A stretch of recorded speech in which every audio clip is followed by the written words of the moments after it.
A cada 10 empresas abertas no Brasil, 6 não sobrevivem após 5 anos de atividade. Os dados são do IBGE, mas aqui em Bauru algumas empresas familiares vão na contramão desses números. Estar aberto a mudanças e nunca perder o foco no cliente são alguns dos segredos para se manter no mercado por décadas. Uma opção diferente de cinema, mostra com produções israelenses premiadas, revela as particularidades do único país de maioria judaica. Projeto de lei que muda a punição ao abuso de autoridade e PEC que prevê o fim do foro privilegiado. O professor da Unesp, Carlo Napolitano, comenta as implicações dessas duas propostas do Senado. A edição desta quarta-feira, 3 de maio, já está no ar.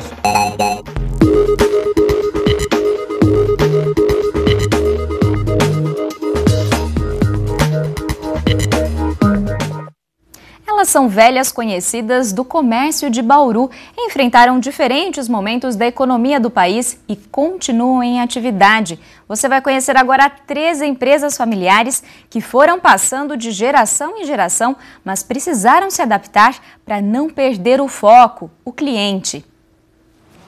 Esta loja de confecções masculinas existe no mesmo endereço, no Calçadão da Batista, há mais de 90 anos. Começou em 1924, né, quando meu bisavô veio para Bauru, né, e existia ferrovia aqui bem próximo da loja, né, ele era alfaiate, começou a fazer roupas, e daí a loja foi crescendo e ele começou a comprar roupas prontas e contratou outros alfaiates, e daí surgiu a loja. A administração foi passando de pai para filho e já está na 4ª geração.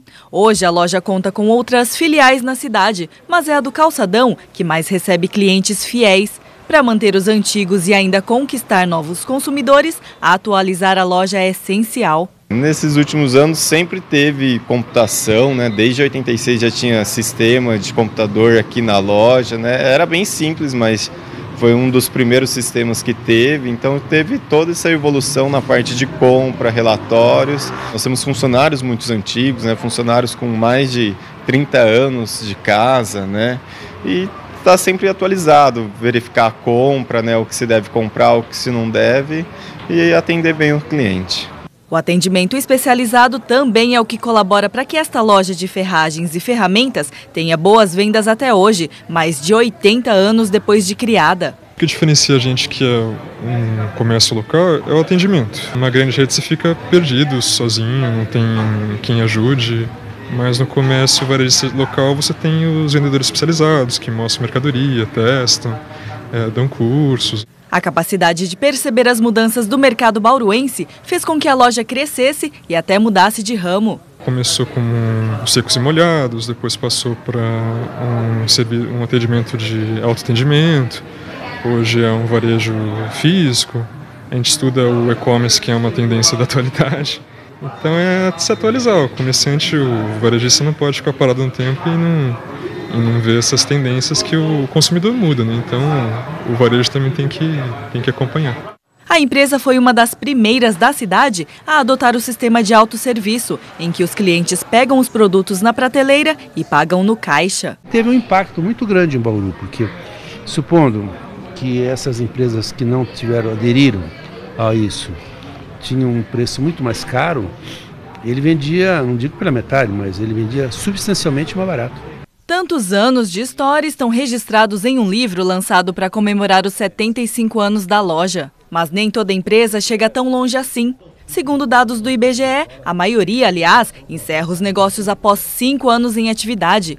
1/4 das empresas que são abertas no Brasil não chega nem ao 2º ano de funcionamento. Segundo esta especialista em gestão e negócios do Senac, saber enxergar o público-alvo é uma das características necessárias para levar o empreendimento adiante. No ano passado, os alunos do curso técnico em recursos humanos resolveram estudar a cultura dessas empresas, do comércio. E eles estudaram desde o nascimento da cidade até os dias atuais. E eles perceberam que realmente a cultura em transformação é a principal característica que mantém essas empresas no comércio ainda. E muitas vezes a visão desses primeiros empreendedores, ela é bem diferenciada e muito mais pautada, né, em pesquisas do que talvez essas empresas que estão nascendo hoje, que têm aí como necessidade o imediatismo. Mas essa transformação precisa ser feita com cuidado. No decorrer do tempo, muitas coisas aconteceram, principalmente aqui no calçadão, quando não era ainda calçadão. Então é importante estar atento a isso. A cultura da cidade, as necessidades da cidade e as características dos consumidores que buscam cada tipo, né, cada ramo de atuação. Foi o que aconteceu com esta loja de tecidos, que se manteve no calçadão da Batista por mais de 70 anos. O endereço mudou, alguns produtos foram incluídos, mas apesar das adaptações, a loja ainda é a mesma. Nos áureos tempos, né, na verdade, nós tínhamos isso como um produto básico e todo mundo usava, que era comprar fardos ou peças grandes de tecido e confeccionar para a família inteira. E com o passar do tempo, né, e foi aumentando o número de confecções e tudo isso, nós tivemos que se manter e se reinventar. E assim foi. Né, uma preocupação muito grande em verificarmos o que está sendo usado, qual é a moda hoje, né, e quais são os produtos mais vendáveis. A história começou com o avô e o pai da Selma. Hoje o filho dela já assume a administração da empresa. Procura sempre estar prospectando novos clientes, hoje em dia com as mídias sociais e com propaganda, com divulgação.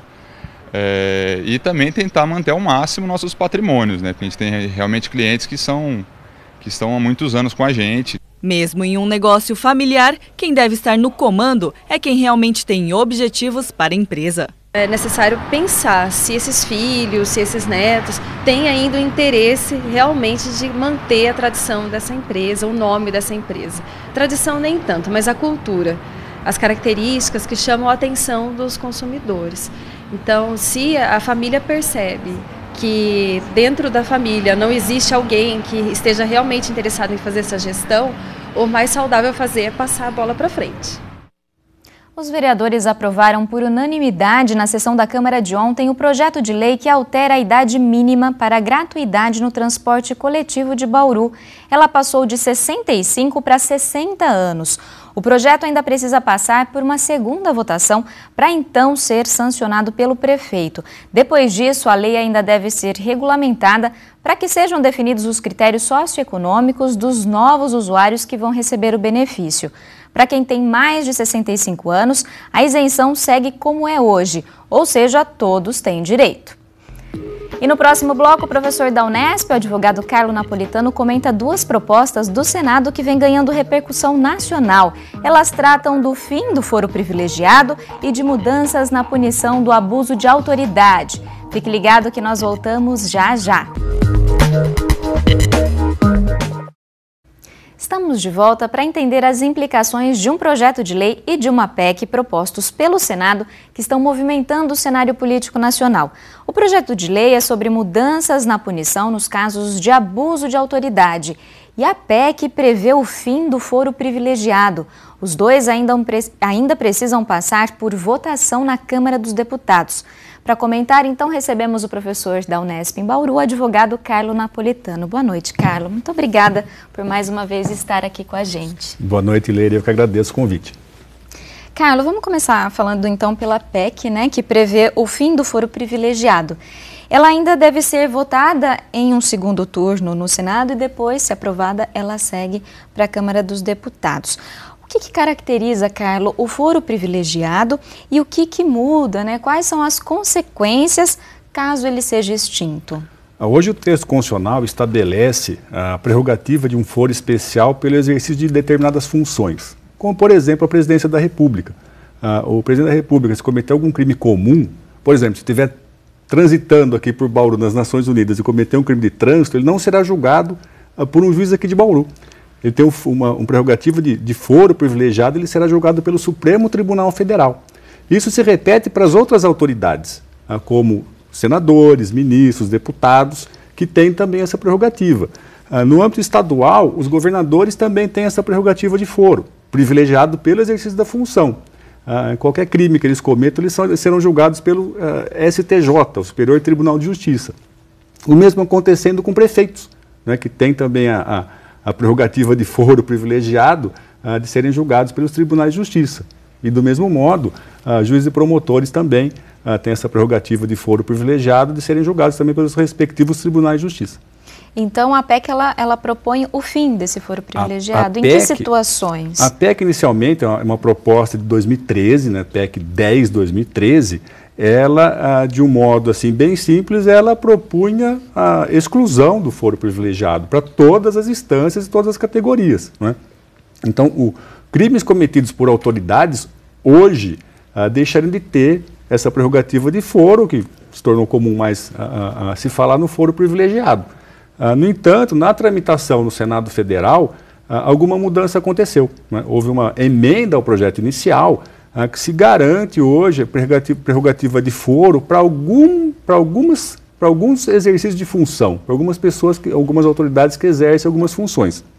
Isso ficou reservado só para as presidências dos poderes. Então, o presidente da República, o presidente da Câmara, do Senado e do Supremo Tribunal Federal têm ainda, ou terão ainda, se caso essa PEC for aprovada, a prerrogativa de foro de serem julgados pelo Supremo. Para todos os tipos de crimes? Os crimes comuns, né, os crimes comuns, porque os crimes de responsabilidade, né, como foi o caso do impeachment da presidente Dilma, ainda tem um foro diferenciado. E como você avalia, né, essa situação? Você avalia a necessidade dessa extinção? Não, o projeto ele é maravilhoso, né, democrático, republicano, né, porque talvez essa prerrogativa de foro seja um dos últimos resquícios na nossa legislação do sistema monárquico, né, que garante, travestido ali pelo exercício de função, uma prerrogativa pessoal, né, que isso acaba sendo transfigurado numa proteção à pessoa ao invés do cargo, né? Tanto é que as pessoas buscam as eleições para ter um foro privilegiado quando perdem, por não terem mandato eletivo, né? Então acho que, e sempre digo isso nas minhas aulas, que a prerrogativa de foro ou foro privilegiado era um resquício da monarquia. Então, nesse sentido, é democrático, é republicano, é necessário. Também eu acho que uma coisa que não está sendo discutida é o desafogo do Supremo Tribunal Federal, que acaba sendo acionado muitas vezes por demandas criminais de autoridades que têm a prerrogativa de foro, e o Supremo Tribunal Federal não é um órgão penal, não é um tribunal penal. Se essa medida, se essa PEC desafogar o Supremo Tribunal Federal e reservar para o Supremo a competência que é precípua, que é inerente do Supremo de ser o guardião do texto constitucional, isso já vai ser um bom encaminhamento. Agora, o que me preocupa nesse projeto de lei é a constitucionalização da possibilidade de prisões com condenações em segunda instância. Nós já conversamos isso aqui há tempos atrás e eu me manifestei naquela oportunidade contra, não é? E me parece que houve ali uma inclusão dessa mudança também no texto constitucional, garantindo-se ali a prisão de de qualquer pessoa que tenha cometido um crime após a condenação em segunda instância. O que, de alguma forma, acaba por jogar por terra a presunção da inocência, que também é um direito constitucional garantido. Agora, Carlos, falando um pouquinho do projeto de lei também que já passou pelo Senado na semana passada e que altera a lei que pune o abuso de autoridade. Do que trata essa proposta? Olha, numa leitura do texto do projeto de lei do Senado 280, a princípio a ideia que se tem é que é uma atualização da lei de abuso de autoridade da década de 60. Mais especificamente de 1965, ou seja, logo no início do governo militar, né, ainda no governo Castelo Branco, foi elaborada essa lei, a lei de abuso de autoridade, e algo que me parece na leitura da proposta atual, o que se trata é de uma atualização dessas questões de abuso de autoridade e especificando com mais detalhe os crimes e as penas no caso de ocorrência de fato de abuso de autoridade. Porque alguns críticos, eles alegam que o projeto ele tem o objetivo de barrar o avanço da Operação Lava Jato. E a gente tem acompanhado nos últimos dias a queda de braço entre o STF e o Ministério Público no caso da soltura do José Dirceu, né? O habeas corpus foi concedido, mas momentos antes, né, houve uma denúncia ali do Ministério Público tentando impedir a soltura dele. Você avalia isso como um abuso de autoridade ou tem uma outra questão em torno dessa situação? Eu não consigo ler dessa forma, né? Como eu disse, lendo o relatório do projeto de lei que foi aprovado pelo Senado, pela Comissão de Constituição e Justiça, o projeto de lei, se for ser feito um comparativo com a lei de 65, nada mais é do que uma atualização. Não é?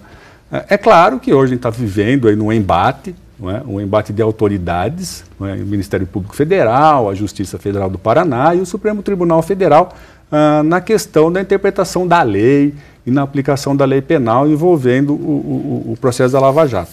Mas eu não consigo visualizar ali uma reação da classe política em relação a essa investida do Ministério Público, da Lava Jato, contra essas atuações.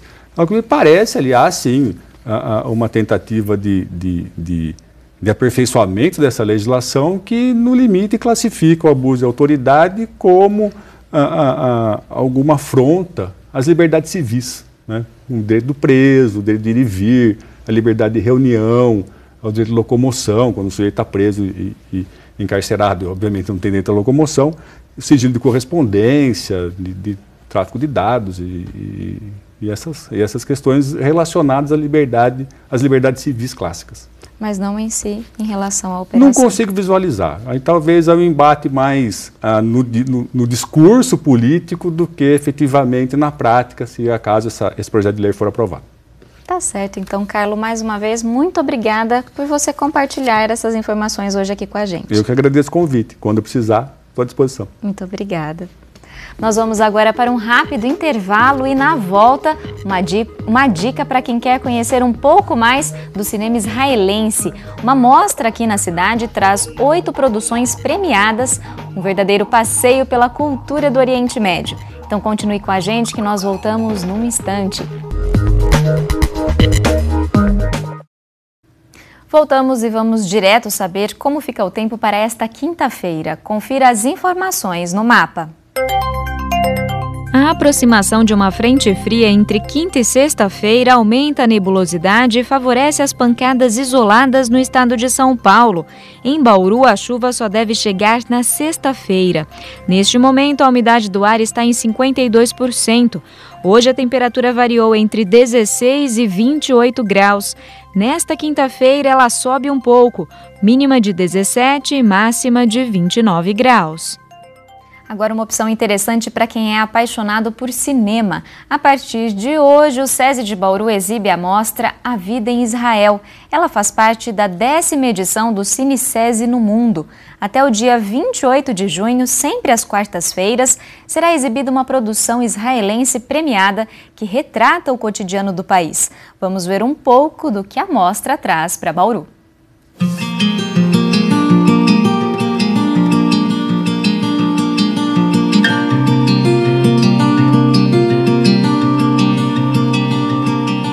O Cine SESI São Paulo, no mundo, trouxe para os paulistanos, né, o cinema israelense. Por quê?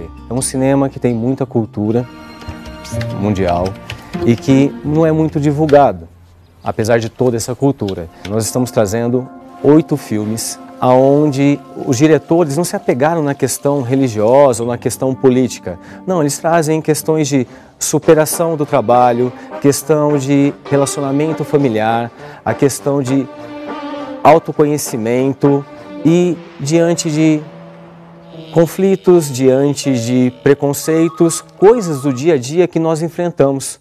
Então é uma mostra simples, mas muito rica nessa cultura, nessa diversidade.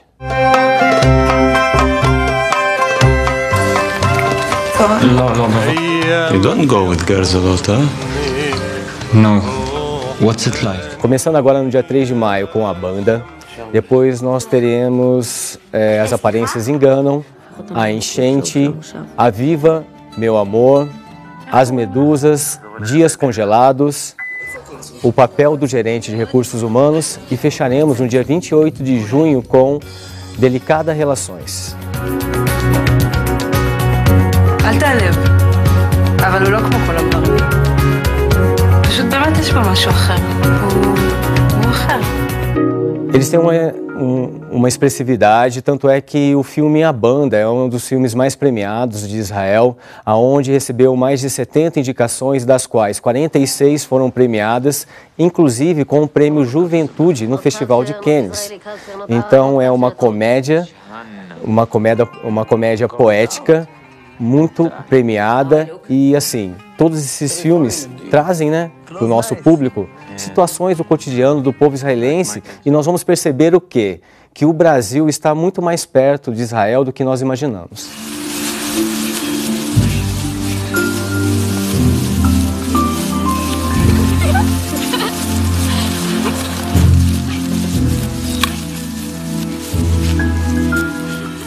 É uma oportunidade ímpar que o SESI São Paulo, através do Cine SESI São Paulo no Mundo, a vida de Israel, traz para que possamos conhecer a cultura deste país que hoje tem a maioria do seu povo judaico. Então, assim, é realmente uma visita ao Oriente Médio através desses filmes, através de reflexões do nosso dia a dia, de problematizações de problemas que enfrentamos no nosso cotidiano, não só no Brasil, mas em outros países do mundo também.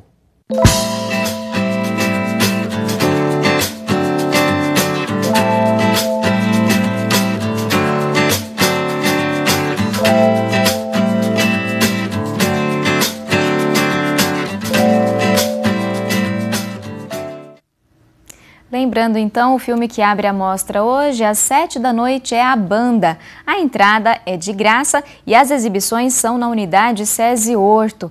O endereço é Professora Zenita Alcântara Nogueira, 167. A programação completa da mostra está disponível no site que aparece no vídeo. E mais uma notícia agora para quem curte boa música. A Secretaria da Cultura do Estado de São Paulo anunciou agora à tarde as atrações principais da virada cultural deste ano. Em Bauru, o evento será realizado no fim de semana dos dias 20 e 21 de maio. Já estão confirmados para subir no palco principal a dupla sertaneja Léo e Júnior, a cantora de MPB Mariana Nolasco e a banda Maglore, que toca pop rock. Mas a grande atração é a cantora baiana Daniela Mercury, que pela primeira vez participará da virada. Nos 2 dias, o evento terá ainda atrações locais e várias manifestações artísticas. A programação completa vai ser divulgada em breve. O Unesp Notícias fica por aqui. Para rever as reportagens, acesse o site da TV Unesp ou a página no Facebook. Eu espero você amanhã. Tchau!